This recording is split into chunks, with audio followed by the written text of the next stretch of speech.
विद्यार्थी मित्रांनो, पोलीस भरती मेगा टेस्ट सिरीजमध्ये आपलं स्वागत आहे।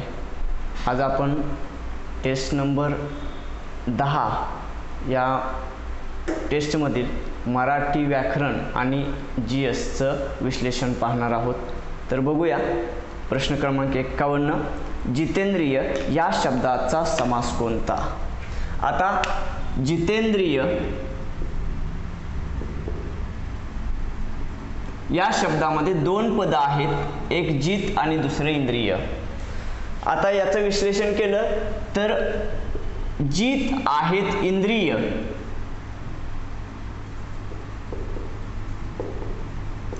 इंद्रिय जाने तो, या दोन पदांचा विचार केला तर पहिल्या आणि दुसऱ्या पदाचा जास्त प्रमाणात बोध होत नाही। तर खऱ्या अर्थानं कुणाचा बोध होतो? तोचा, म्हणजे ज्यानं इंद्रिय जिंकलेला आहे तो कोणीतरी दुसराच आहे, त्याचं नाव मारुती। या मारुतीचा उल्लेख या जितेंद्रियमध्ये कुठेही नाही। मग अशा वेळी ज्यावेळी पहिल्या आणि दुसऱ्या पदाचा बोध न होता तिसऱ्याच कोणत्या तरी पदाचा बोध होतो, अशा वेळी बहुव्रीही समास होतो। म्हणून प्रश्न क्रमांक 51चं उत्तर आहे पर्याय क्रमांक 1 बहुव्रीही समास। त्यानंतरचा प्रश्न आहे 52, हिरवे हिरवे गार गालीचे हरित तृणांच्या मखमालीचे त्या सुंदर मखमालीवरती फुलराणी ही खेळत होती, या काव्य पंक्तीतील वृत्त ओळखा। पर्याय क्रमांक 2 पादाकुलक हे वृत्त आहे, हे मात्रा वृत्त आहे। त्यामध्ये प्रत्येक चरणात 16 मात्रा असतात, 8 मात्रांचे 2 चरण असतात। म्हणून या प्रश्न क्रमांक 52चं उत्तर आहे पर्याय क्रमांक 2 पादाकुलक। त्यानंतरचा प्रश्न आहे प्रश्न क्रमांक 53, ती गुलाबी उषा म्हणजे परमेश्वराचे प्रेमच जणू, यातील अलंकार ओळखा। यातील अलंकार आहे उत्प्रेक्षा अलंकार। उत्प्रेक्षा म्हणजेच काय? कल्पना करणे। आणि हा अलंकार कसा ओळखायचा? तर या अलंकारामध्ये जणू, वाटे, गमे, भाषे हे शब्द आले की तो उत्प्रेक्षा अलंकार असतो। म्हणून प्रश्न क्रमांक 53चं उत्तर आहे उत्प्रेक्षा अलंकार पर्याय क्रमांक 3। त्यानंतरचा प्रश्न आहे प्रश्न क्रमांक 54, खालीलपैकी कोणते भविष्य काळाचे उदाहरण नाही? आता यामध्ये 4 पर्याय दिलेले आहेत। पर्याय क्रमांक 1, मी अभ्यास करत असे। करत असे असेल तर तो भूतकाळ असतो। असे न जोडलेला असेल, ल जोडलेला असेल तर तो भविष्यकाळ असतो। त्यामुळे पर्याय क्रमांक 1च याचं उत्तर आहे। मग आपण काळ कसा ओळखायचा हे आपण एका चार्ट मध्ये बघू।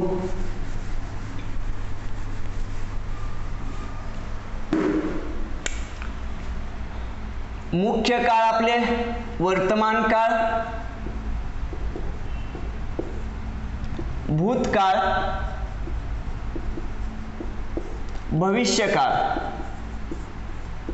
हे मुख्य 3 काळ झाले। आणि याचे पोट प्रकार 4 आहेत, साधा, चालू काळ म्हणजेच त्याला दुसऱ्या भाषेत अपूर्ण पण म्हणतात। एखादं काम चालू आहे म्हणजे ते पूर्ण झालेलं नाही, म्हणजेच ते अपूर्ण आहे। पूर्ण आणि रीती म्हणजेच काय? वर्तमान, साधा वर्तमान काळ, चालू वर्तमान काळ, पूर्ण वर्तमान काळ, रीती वर्तमान काळ। असेच भूतकाळाचंही आहे, साधा भूतकाळ, चालू भूतकाळ, पूर्ण भूतकाळ, रीती भूतकाळ। तसंच भविष्यकाळाचं सुद्धा आहे। हा चार्ट आपण बनवू शकतोय। एक वाक्य घेऊ आपण, मी पुस्तक वाचत आहे। साधा वर्तमान काळामधील वाक्य लिहितोय आपण, मी पुस्तक वाचतो। हे वाक्य आपण या 12 काळामध्ये कन्वर्ट करू शकतो। तर यामध्ये एक करायचं की हे सगळं लिहून टाकायचं, सगळीकडे तिन्ही काळामध्ये लिहून टाकायचं। ल त हे सहाय्यक क्रियापदामध्ये शेवटचं अक्षर असणार आहे. बघूया, हे आपण साध्या काळातली वाक्य साधा वर्तमान काळातलं साध्या भूतकाळात करू. मी पुस्तक वाचतो तर मी पुस्तक वाचले होणार आहे. क्रियापदामध्ये बदल, मी पुस्तक कायमच राहणार आहे. भविष्य काळात मी पुस्तक वाचेन होणार आहे, एकच क्रियापद. आता यांचं काय करायचं, चालू काम आहे, मी पुस्तक वाचत आहे. आता यामध्ये एक लक्षात ठेवायचं की वर्तमान काळामध्ये क्रियापद हे आहे.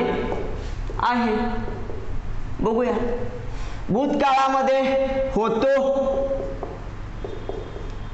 होता किंवा होते किंवा होतो, जे असेल ते होतोच येणार. आणि मी पुस्तक वाचत असेन, असेल, अशा प्रकारचं, असेल, असेल, जाईल, अशा प्रकारचं येते. हे क्रियापद जोडली. बघूया हेच वाक्य कसं होतंय. रीतीमधलं तोपर्यंत थांबू. रीतीमध्ये रीत सांगायची असते. यामध्ये मी पुस्तक वाचत असतो,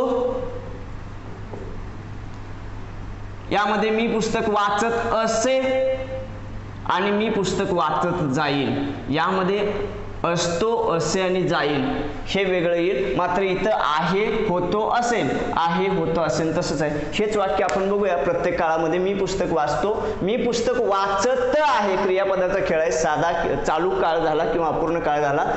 मी पुस्तक वाचले आहे, ल आलेला आहे, म्हणजे तिथं मात्रा येईल. वाचला आहे, खाल्ला आहे, काना मात्रा काही असो, पण ते ल आलेलं आहे शेवटी. मी पुस्तक वाचत असतो, सहाय्यकारी क्रियापदामध्ये त आहे. हे प्रत्येक क्रियापदामध्ये असं होतं. म्हणजे त ल त कायम लक्षात ठेवायचं. त आहे म्हटलं तर ते चालू वर्तमान काळ, ल आहे म्हटलं तर पूर्ण वर्तमान काळ, त असतो म्हटलं तर रीती वर्तमान काळ. तशाच प्रकारे हा चार्ट जर लक्षात ठेवला तर काळामधलं कोणतंही उदाहरण आपलं चुकणार नाही. म्हणून प्रश्न क्रमांक 54चं उत्तर आहे पर्याय क्रमांक 1. त्यानंतरचा प्रश्न आहे 55. पोटशूळ, पानकोंबडा, घरधंदा.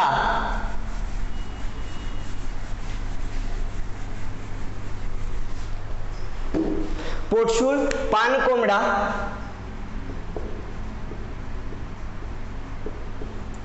पानकोंबडा, घरधंदा.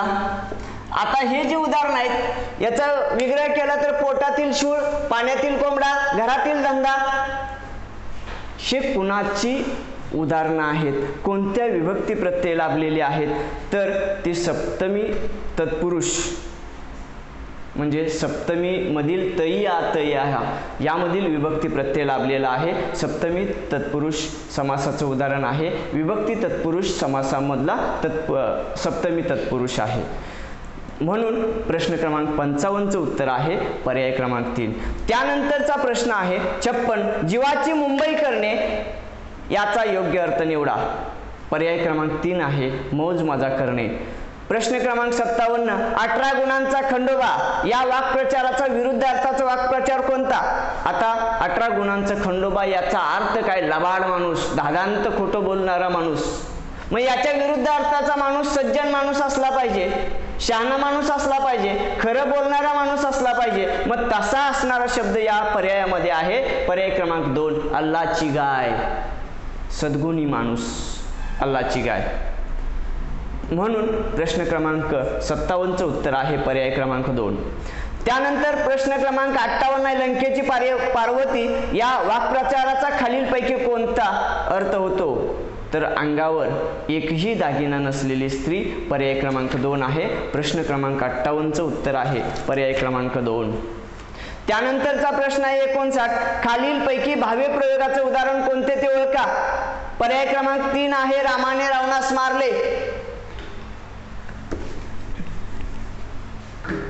रामाने रावणास मारले हे भाव्य प्रयोगाचं उदाहरण आहे. आता भाव्य प्रयोगच का? तर भाव्य प्रयोगामध्ये कर्त्या आणि कर्माचं लिंग वचन बदललं तरी क्रियापदामध्ये बदल होत नाही. बघूया कर्त्याचं लिंग रामाच्या ऐवजी सीता घेऊ, सीताने रावणास मारले, मारलेच राहिला. कर्माचं लिंग बदलू, रावणाच्या ठिकाणी प्रियंका टाकू. रामाने प्रियांकास मारले किंवा प्रियांकाला मारलेच राहिला. क्रियापदामध्ये जर कोण कर्म आणि कर्त्यानुसार बदल होत नसेल तर ते भाव्य प्रयोगाचं उदाहरण असतं. म्हणून प्रश्न क्रमांक 59चं उत्तर आहे पर्याय क्रमांक 3. त्यानंतरचा प्रश्न आहे 60 अर्ध्या वाचनात असणे याचा योग्य अर्थ निवडा. पर्याय क्रमांक 4 आहे बिन तक्रार आज्ञा पाळणे. त्यानंतरचा प्रश्न आहे 61 तोपर्यंत आम्ही तेथून निघालेलो असू. मगाशीच सांगितलंय ल आहे म्हणजे पूर्ण काळ असला पाहिजे.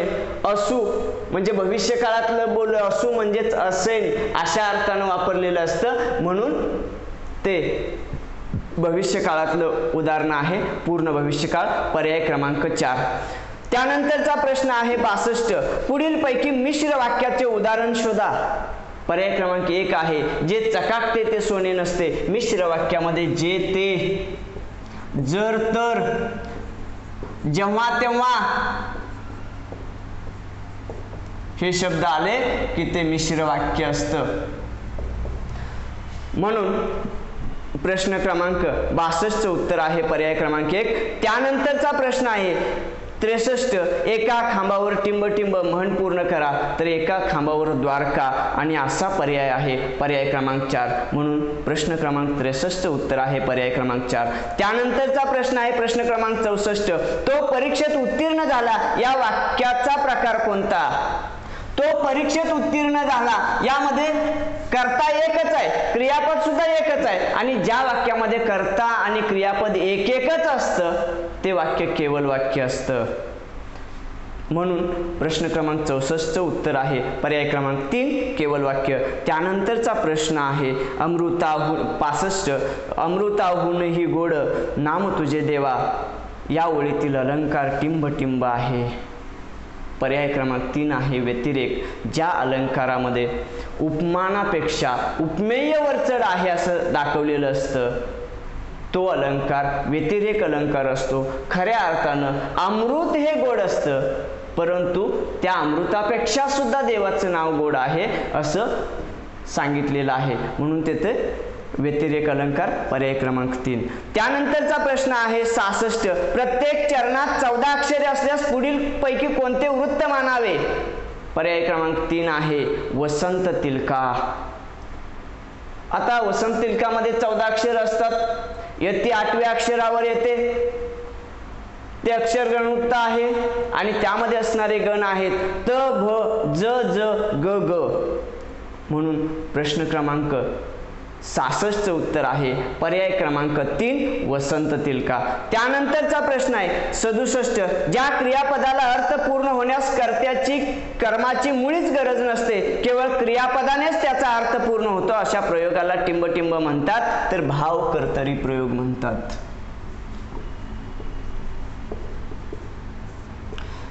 या भावकर्तरी प्रयोगासाठी कर्ते आणि कर्माची गरजच नसते फक्त क्रियापदावरती अर्थ पूर्ण होतो. म्हणजे याच प्रयोगाला भावकर्तरीमध्ये कर्ता कर्माची गरज नसते याच्यामध्ये कर्ताच नसतो म्हणून त्याला दुसऱ्या भाषेत अकर्तृक भावे प्रयोग सुद्धा म्हणतात.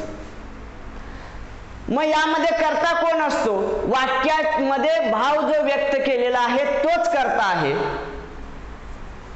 हे समजलं जातं. म्हणून हा भावकर्तरी प्रयोग आहे कर्त्या कर्माची गरज नसणारा. प्रश्न क्रमांक 67चं उत्तर आहे पर्याय क्रमांक 1. त्यानंतरचा प्रश्न क्रमांक 68 आहे पाणी भुज बाहू. पाणी म्हणजे पहिली वेलांटी असणारा पाणी याला हात म्हणतात. पाणी भुज बाहू हे हाताचे समानार्थी शब्द आहेत. म्हणून प्रश्न क्रमांक 68चं उत्तर आहे पर्याय क्रमांक 2. त्यानंतर 69 पुढील आज्ञार्थ क्रियापदावरून कोणत्या गोष्टीचा बोध होतो. तेवढी खिडकी लाव पाहू. आज्ञाच दिली पण सौम्य आज्ञा आहे. जर नाही लावली तर शिक्षा देणार किंवा असा रागीट अर्थ त्यामधून व्यक्त होत नाही म्हणून ही सौम्य आज्ञा आहे. पर्याय क्रमांक 1 69चं उत्तर पर्याय क्रमांक 1. त्यानंतरचा प्रश्न आहे प्रश्न क्रमांक 70 खालीलपैकी कोणत्या शब्दात व्यंजन संधी साधली आहे. पर्याय क्रमांक 3 आहे सज्जन. सज्जनचे पोट शब्द काय होतात सत अधिक जन सज्जन होतो आणि ही व्यंजन संधी आहे. व्यंजन संधीमध्ये व्यंजन अधिक व्यंजन किंवा व्यंजन अधिक स्वर यानुसार व्यंजन संधी बनते. यामध्ये व्यंजन अधिक व्यंजन आहे म्हणून ही व्यंजन संधी आहे. म्हणून प्रश्न क्रमांक 70चं उत्तर आहे पर्याय क्रमांक 3 सज्जन. त्यानंतरचा प्रश्न आहे 71 अश्व या शब्दाचा समानार्थी शब्द कोणता? पर्याय क्रमांक 1 घोडा. त्यानंतरचा प्रश्न आहे 72 खालीलपैकी कोणता शब्द विघटन या शब्दाचा विरुद्धार्थी शब्द आहे? पर्याय क्रमांक 1 आहे संघटन. त्यानंतरचा प्रश्न आहे प्रश्न क्रमांक 73 विद्युल्लता या शब्दाची संधी खालीलपैकी कोणत्या पोट शब्दांनी केली जाते? पर्याय क्रमांक 1 विद्युत अधिक लता. अधिक लता म्हणजेच विद्युल्लता. ही सुद्धा व्यंजन संधीचं उदाहरण आहे. 73चं उत्तर आहे पर्याय क्रमांक 1. त्यानंतरचा प्रश्न आहे 74 खालीलपैकी कोणते वाक्य संकेतार्थी वाक्य आहे? ज्या वाक्यामध्ये अट किंवा संकेत असतो ते वाक्य संकेतार्थी असते. यामधील पर्याय क्रमांक 4 आहे रुचिर आला असता तर काम झाले असते. म्हणजे यामध्ये संकेत दिलाय आज काम झालं नाही. का झालं नाही? तर रुचिर आला नाही. जर रुचिर आला असता तर नक्की त्याच्या ओळखीचा कोणीतरी होता की ते सर्टिफिकेट किंवा जे असेल ते काम आपल्याला झालेलं असतं म्हणून झालं असतं असं सांगितलंय. म्हणून यात संकेत आहे पर्याय क्रमांक 4. त्यानंतरचा प्रश्न क्रमांक 75 आहे शरदाच्या चांदण्यात ताजमहाल मनमोहक दिसतो. शरदाच्या चांदण्यात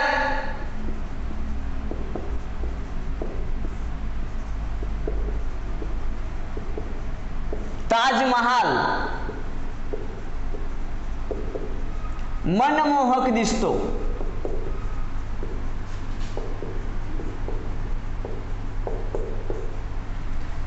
आता यामधला आपल्याला काय शोधायचं? या वाक्यातील विधेय विस्तार ओळखा. आता विधेय विस्तार आपल्याला विधेय उद्देश म्हणजे कर्ता असतो. उद्देश कर्ता. विधेय म्हणजे क्रियापद. आता आपल्याला विधेय विस्तार सांगितलाय. हे आम्हाला विधेय सापडलं क्रियापद याची माहिती सांगणारा विस्तार.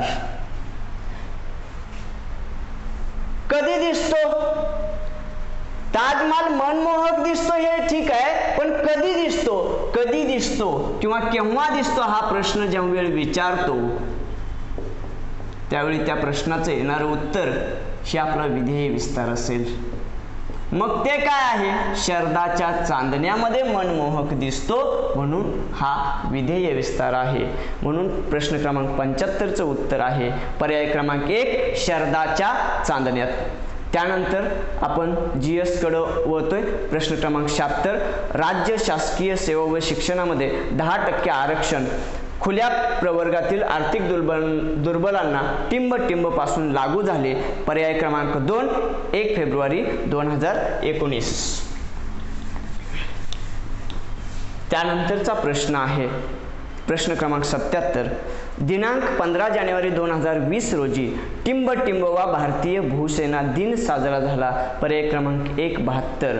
आता 15 जानेवारी 1949 रोजी British commander in chief sir Francis butcher यांच्याकडून भारतीय commander in chief M Cariappa यांनी चार्ज स्वीकारला म्हणून त्या दिवशी भूसेना दिन साजरा केला जातो आणि तो 2020 मध्ये 15 जानेवारीला 72वा साजरा झालेला आहे. त्यानंतरचा प्रश्न आहे 78 दिनांक 31 डिसेंबर 2018 रोजी कोणत्या बेट समूहातील 3 बेटांचे नामकरण पंतप्रधान नरेंद्र मोदी यांनी केले? पर्याय क्रमांक 2 अंदमान निकोबार बेटामधील नामकरण केलं. आता या अंदमान निकोबार बेटामधील कोणकोणत्या बेटांची नावं बदलली त्यांनी? हॅवलॉक, नील, आणि रॉस या 3 बेटांचं नामकरण त्यांनी केलेलं आहे. हॅवलॉकचं नाव ठेवलं स्वराज्य, नीलचं शहीद आणि रॉसचं नेताजी सुभाषचंद्र बोस.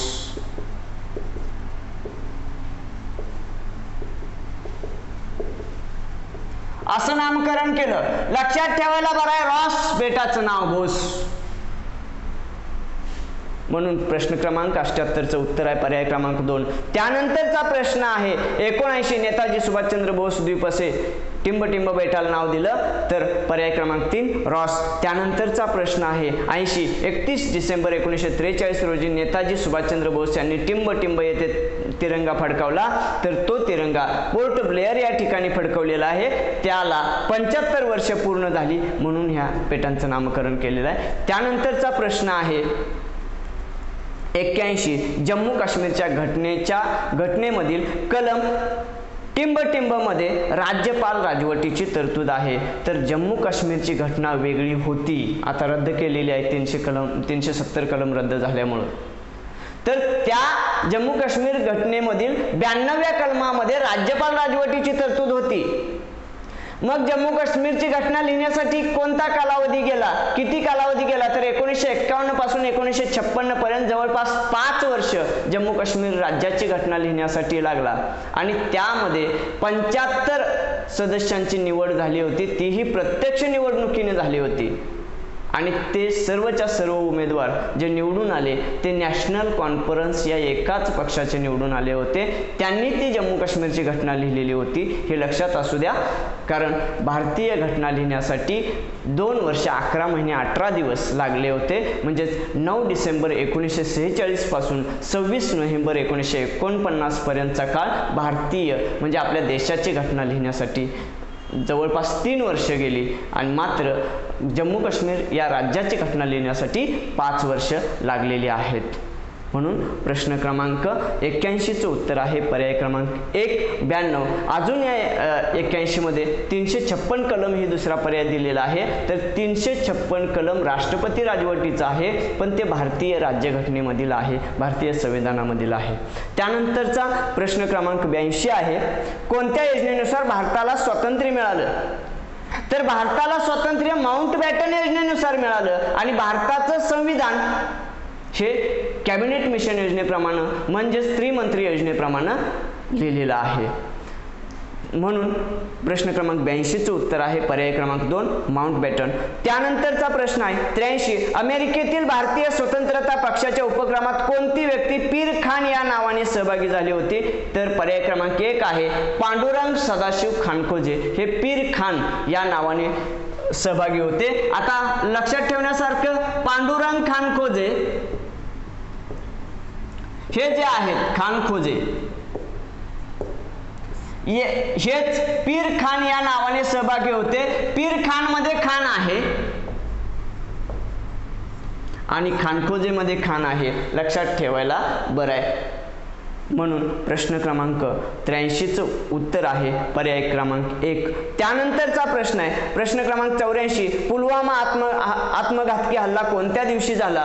पर्याय क्रमांक 4 14 फेब्रुवारी 2019 ला झाला. मात्र आपण जे सर्जिकल स्ट्राईक राबवलं ते 12 दिवसानंतर 26 फेब्रुवारी 2019 ला राबवलेलं होतं. त्यानंतरचा प्रश्न आहे 85 पुलवामा हल्ला कोणत्या वारी झाला. तर गुरुवारी झालेला होता, वार गुरुवार. त्यानंतरचा प्रश्न आहे प्रश्न क्रमांक 86 भारतातील पूर्वेकडील नद्यांचे किती टक्के पाणी वापरात आणले आहे. तर पूर्वेकडील नद्यांचे 95% पाणी वापरात आलेले आहे. कारण भारतातील पूर्वेकडे वाहणाऱ्या पूर्ववाहिनी नद्यांचं प्रमाण जास्त आहे. त्याच नद्या मोठ्या आहेत, पश्चिम वाहिनी नद्या अतिशय लहान आहेत. पश्चिम वाहिनी नद्यामध्ये एक नर्मदा आणि तापी या 2च नद्या लांब वाहणाऱ्या आहेत. बाकीच्या नद्या अगदी छोट्या आहेत, म्हणजे कोकण किनारपट्टीनं वाहणाऱ्या आहेत. म्हणून पूर्वेकडील नद्यांचं पाणी जास्त वापरात आहे, म्हणजे 95%. पर्याय क्रमांक 2. त्यानंतरचा प्रश्न आहे 87 शिवराम जानबा कांबळे खालीलपैकी कोणत्या शिवराम जानबा कांबळे यांच्यावर खालीलपैकी कोणत्या समाज सुधारकांचा प्रभाव होता. तर महात्मा फुले, गोपाळ गणेश आगरकर, गोपाळ बाबा वलंगकर या सर्वांचा त्यांच्यावरती प्रभाव होता. म्हणजे पर्याय क्रमांक 4 वरील सर्व. त्यामध्ये लोकहितवादींचा सुद्धा त्यांच्यावरती प्रभाव होता. म्हणून प्रश्न क्रमांक 87 चं उत्तर आहे पर्याय क्रमांक 4 वरील सर्व. त्यानंतरचा प्रश्न आहे 88 वंदे मातरम एक्सप्रेस टिंब दरम्यान धावणार आहे. पर्याय क्रमांक 3 दिल्ली वाराणसी. त्यानंतरचा प्रश्न आहे 89 सन 2019चा साहित्य अकादमी पुरस्कार विजेता मराठी काव्यसंग्रह कोणता? तर पर्याय क्रमांक 1 कदाचित अजूनही. आता कदाचित अजूनही हा काव्यसंग्रह कुणाचा आहे? तर अनुराधा पाटील यांचा आहे. आणि उरलेले तिन्ही पर्याय दिलेले आहेत ते त्यांचेच काव्यसंग्रह आहेत, ते म्हणजे दिंगत, दिवसेंदिवस आणि तरीही. हे काव्यसंग्रह सुद्धा अनुराधा पाटील यांचेच आहेत. तरी सुद्धा मात्र साहित्य अकादमी पुरस्कार कदाचित अजूनही या काव्यसंग्रहासाठीच मिळालेला आहे. त्यानंतरचा प्रश्न आहे 90 मिझोराम विधानसभेत सदस्य संख्या किती आहे? पर्याय क्रमांक 1 40. आता यामध्ये एखाद्या विधानसभेची सदस्य संख्या विचारली असेल तर जी आहे तीच लिहायची. मात्र संपूर्ण देशातील कोणत्याही विधानसभांचा विचार केला तर घटनेमध्ये नमूद असलेली विधानसभेची किमान सदस्य संख्या किती आहे? विधानसभा सदस्य संख्या किमान 60 आहे. 60 ते 500 या दरम्यानच असली पाहिजे. म्हणजे कमाल 500, जास्तीत जास्त 500, कमीत कमी 60. मात्र अशा मिझोराम सारख्या राज्यांसाठी, म्हणजे ज्यांची लोकसंख्या कमी आहे अशा राज्यांसाठी विशेष तरतूद केली जाते आणि त्यांची 60 पेक्षा कमी सदस्य संख्या करू शकतात विशेष तरतूद करून. मग अशी कोणती राज्य आहेत? मिझोराम 40 आहे, त्यानंतर पुदुचेरी 30 आहे, सिक्कीम 32 आहे, अशी उदाहरणं आहेत. मग त्या राज्यांसाठी ही विशेष तरतूद केलेली आहे. असं जरी असलं तरी भारतातील विधानसभा घटनेत नमूद असलेली विधानसभेची सदस्य संख्या, किमान सदस्य संख्या किती आहे असं प्रश्न असेल तर 60च उत्तर द्यायचं. त्यावेळी 40, 32, 30 हे आठवायचं नाही. मात्र या प्रश्नाचं उत्तर आहे प्रश्न क्रमांक 90चं पर्याय क्रमांक 1 40. त्यानंतरचा प्रश्न आहे लघु श्रेणी आवर्त सारणी टिंब यांनी निर्माण केली. लघु श्रेणी आवर्त सारणी मेंडेलिव्ह या रशियन शास्त्रज्ञानं निर्माण केलेली आहे. त्यानंतर हेनरी मोसले यांनी आधुनिक आवर्त सारणी निर्माण केली. पहिल्यांदा वर्गीकरण ज्यांनी मूलद्रव्यांचं केलं ते ड्रोबे रायनर हे जर्मन शास्त्रज्ञ होते. त्यांनी त्रिकांमध्ये वर्गीकरण केलं. न्यूलँड्स यांनी अष्टकांमध्ये वर्गीकरण केलं. म्हणून प्रश्न क्रमांक 91चं उत्तर आहे पर्याय क्रमांक 4 मेंडेलिव्ह. त्यानंतरचा प्रश्न आहे 92 आवर्त सारणीत डावीकडून उजवीकडे जाताना अणूंचा आकार टिंब होत जातो. पर्याय क्रमांक 1 कमी. हेच महत्वाचं आहे. बऱ्याच लोकांना शंका येईल कारण डावीकडून उजवीकडे जाताना अणुभारांक वाढत जातो, मग त्याचा आकार कमी कसा काय होतो? तर डावीकडून उजवीकडे एकाच आवर्तनामध्ये जाताना इलेक्ट्रॉनची संख्या वाढत जाते आणि जितकी बाह्यतम कक्षेमध्ये इलेक्ट्रॉनची संख्या वाढते तितके ते केंद्राकडे आकर्षले जातात, केंद्राकडे खेचले जातात. म्हणून त्यांचा आकारमान कमी होतं, मात्र त्यांचा अणुभारांक वाढत असतो. हे लक्षात ठेवा. म्हणून डावीकडून उजवीकडे जाताना मूलद्रव्याचा आकारमान कमी होत जातं. मात्र आवर्त सारणीमध्ये वरून खाली येताना गणामध्ये कक्षांची संख्या वाढत असते, म्हणून आकारमान वाढत असतं. म्हणून प्रश्न क्रमांक 92चं उत्तर आहे पर्याय क्रमांक 1 कमी. त्यानंतरचा प्रश्न आहे 93 राजधातू असे कोणाला म्हणतात? राजधातू सोने आणि प्लॅटिनम यांना म्हणतात.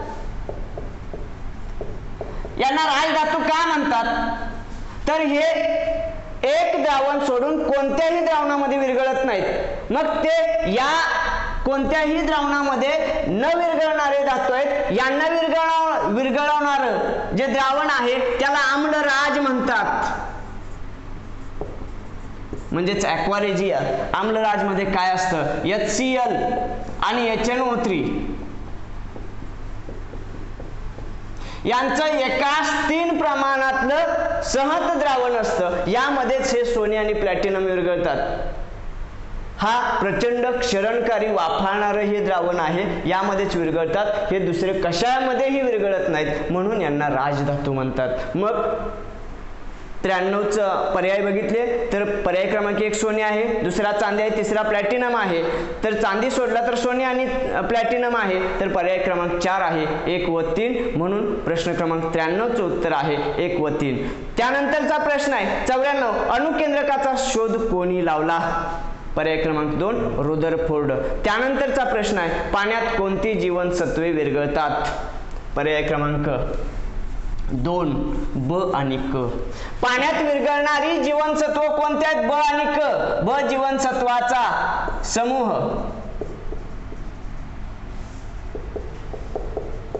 ब जीवनसत्व समूह आणि क जीवनसत्व ही पाण्यात विरघळतात आणि बाकीची मेदामध्ये म्हणजे स्निग्ध पदार्थामध्ये विरघळतात. कोणती? अ, ड, ई, के ही जीवनसत्व स्निग्ध पदार्थामध्ये विरघळतात. ही पाण्यामध्ये विरघळणारी जीवनसत्व आहेत. म्हणून प्रश्न क्रमांक 95चं उत्तर आहे पर्याय क्रमांक 2. त्यानंतरचा प्रश्न आहे भारताची भूसीमा टिंब मैल आहे. मैल लक्षात ठेवा. भारताला लाभलेली भूसीमा किलोमीटर मध्ये आणि मैलामध्ये सगळंच देतो. किलोमीटर आणि तेच मैल मध्ये बघूया काय होतंय. भारताला लाभलेली भूसीमा 15,200 किलोमीटर आहे आणि मैलामध्ये सांगायचं असेल तर 9,445 मैल, म्हणजेच 1600 मीटरचा 1 मैल.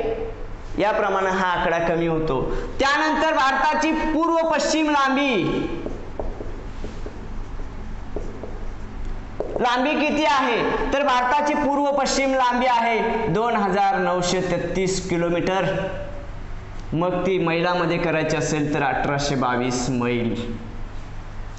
भारताची दक्षिण उत्तर लांबी किती आहे? 3,214 किलोमीटर दक्षिण उत्तर लांबी आहे आणि मैलामध्ये सांगायचे असेल तर 1997 मैल आहे. म्हणजे इकडे किलोमीटर कायम लिहायचं. हे किलोमीटर मध्ये आकडे आहेत आणि हे आकडे सगळीकडे आहेत. बऱ्याच पुस्तकामध्ये समोरच दिसतात, त्यामुळे वाचलेलं असतं. मात्र मैलामध्ये जरा काही ठिकाणी आढळत नाही, बरेच जण वाचत नाहीत. हा घोळ करायचा नाही. म्हणून प्रश्न क्रमांक 96चं उत्तर आहे पर्याय क्रमांक 3 9,445. त्यानंतर 97 केरळ राज्यात किनारी मैदानी प्रदेशाला कोणत्या नावाने संबोधतात? आता किनारी मैदानी प्रदेश म्हणजे काय? समुद्र किनाऱ्यालगतचा घाटाच्या आणि समुद्र किनाऱ्यालगतचा प्रदेश म्हणजे किनारी मैदानी प्रदेश. हा आपला भारताचा व्ही आकार आहे. इकडे अरबी समुद्र आहे, इकडे बंगालचा उपसागर आहे.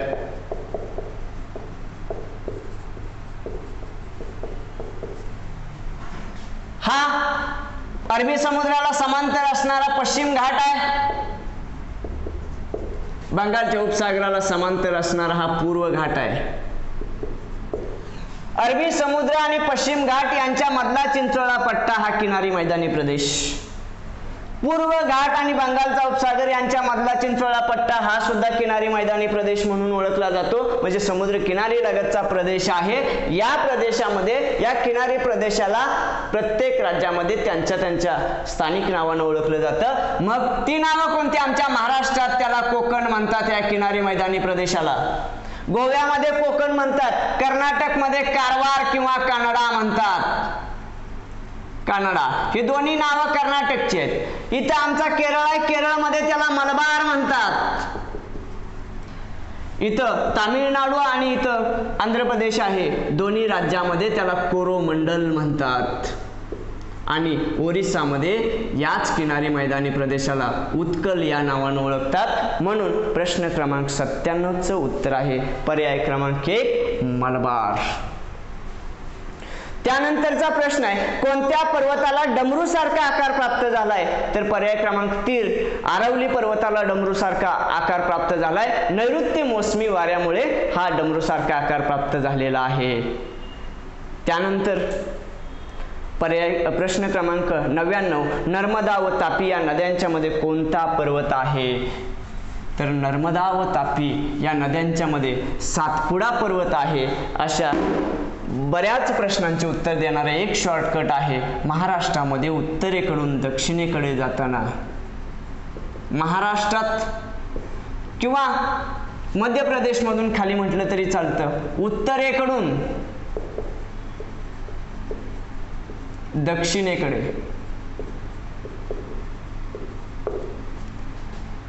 जाताना पर्वत आणि नद्यांचा क्रम बघूया. तो शॉर्टकट आहे विनसा तासागो हबिशक्रू. विनसा तासागो हबिशक्रू. बघूया उत्तरेकडून दक्षिणेकडे आपण लिहू शॉर्टकट. आणि नदी किंवा पर्वताचं नाव किंवा डोंगराचं नाव, पर्वत किंवा नदीचं नाव, पर्वत किंवा नदी. बघूया. वि न सा ता सा गो ह भी श कृ. बघूया. वि म्हणजे विंध्य पर्वत. हा मध्य प्रदेशमध्ये आहे, महाराष्ट्रामध्ये येत नाही. नर्मदा नदी, नर्मदा नदी महाराष्ट्रामध्ये नंदुरबार या एकाच जिल्ह्यातून वाहते. बाकीची मध्य प्रदेशमधून महाराष्ट्रात येते, नंदुरबार जिल्ह्यातून परत गुजरातमध्ये जाते आणि अरबी समुद्राला मिळते. त्यामुळं महाराष्ट्रामधून ही नदी फक्त 54 किलोमीटरच वाहते. त्यानंतर सातपुडा पर्वत, सातपुडा पर्वताचा बहुतांशी भाग मध्य प्रदेशमध्ये आहे. महाराष्ट्रामध्ये नंदुरबार आणि अमरावती या 2 जिल्ह्यामध्ये हा भाग येतो. त्यानंतर तापी नदी, त्यानंतर सातमाळा अजिंठा डोंगर, अजिंठा डोंगर, त्यानंतर गोदावरी नदी, त्यानंतर हरिश्चंद्र बालाघाट डोंगर,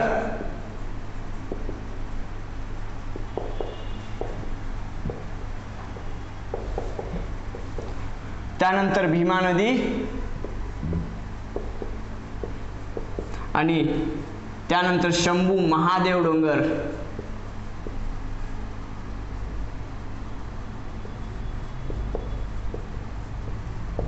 आणि शेवटी सर्वात दक्षिणेकडे कृष्णा नदी.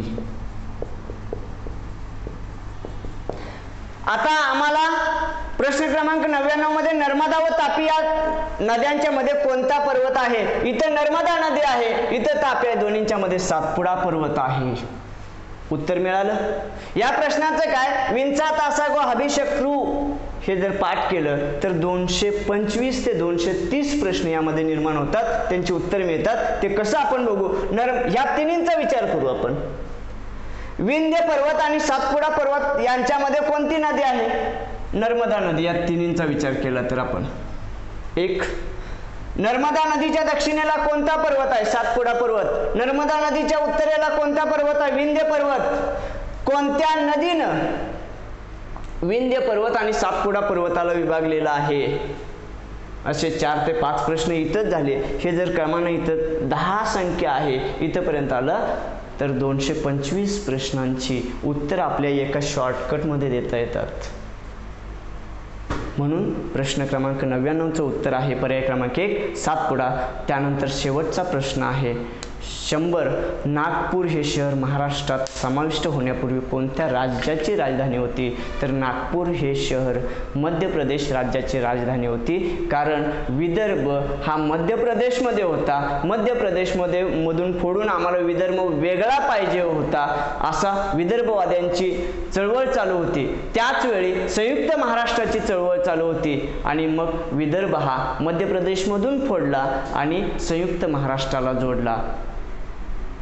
म्हणून प्रश्न क्रमांक 100चं उत्तर आहे पर्याय क्रमांक 3 मध्य प्रदेश. धन्यवाद मित्रांनो.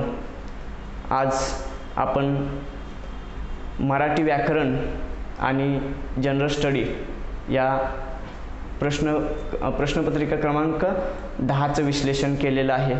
परत आपण भेटूया, तोपर्यंत थांबूया. धन्यवाद.